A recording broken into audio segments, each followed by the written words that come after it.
Assalamualaikum teman-teman. Di sini kami akan menjelaskan konsep peserta didik ideal dalam pendidikan Islam. Sebelum ke materinya, kita lebih baik kenalan yuk. Diawali dengan saya, Alifia Putri Rahma, dan kedua teman saya yang di sebelah kiri dengan Amalia Cavita Haris, dan yang di sebelah kanan, Kaniatin Cavidati Laili. Jangan lupa like, komen, dan share video ini. Semoga bermanfaat bagi kita semua. Apa aja sih pengertian peserta didik dalam pendidikan Islam? Di sini kita akan menjelaskan dari pengertian, dasar-dasar, dan karakteristik. Makanya teman-teman jangan di skip ya videonya. Diawali dengan pengertian peserta didik dalam pendidikan Islam. Dalam bahasa Indonesia ada 3 sebutan untuk pelajar, yaitu murid, anak didik, dan peserta didik. Pertama, sebutan murid bersifat umum, sama umumnya dengan sebutan anak didik dan peserta didik. Istilah murid kelihatannya khas pengaruh agama Islam. Di dalam Islam, istilah ini diperkenalkan oleh Sufi.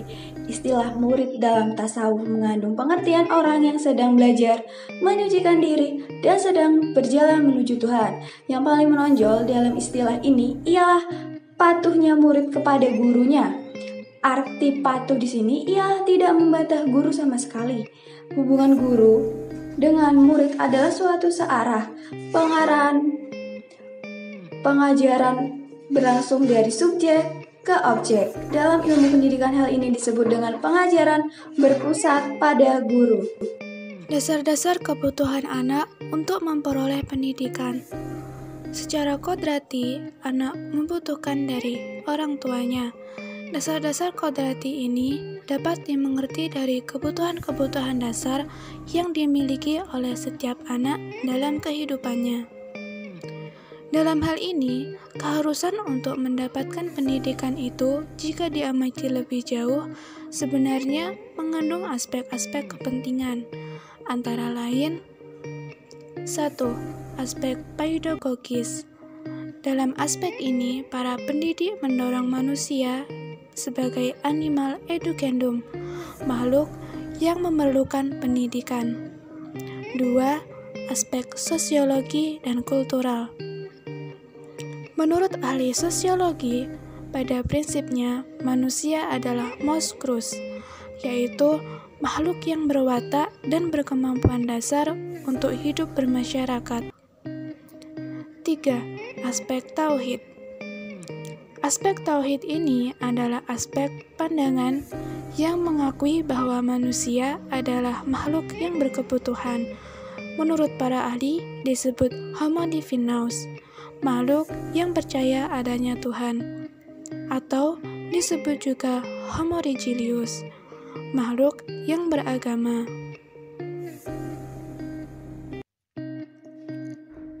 Karakteristik peserta didik.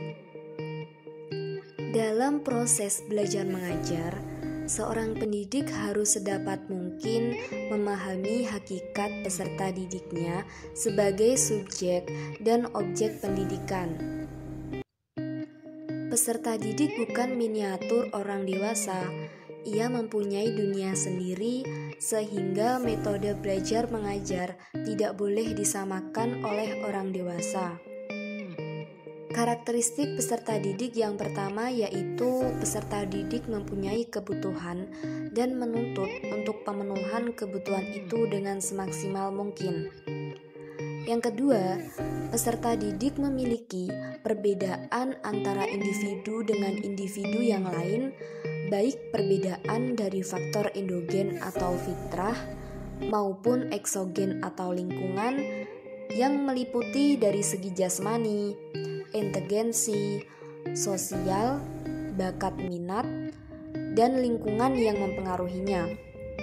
Yang ketiga, yaitu peserta didik dipandang sebagai kesatuan sistem manusia. Yang keempat, peserta didik merupakan subjek dan objek sekaligus dalam pendidikan yang dimungkinkan aktif, kreatif, serta produktif. Dan yang kelima yaitu peserta didik mengikuti periode-periode perkembangan tertentu dan mempunyai pola perkembangan serta tempo dan iramanya.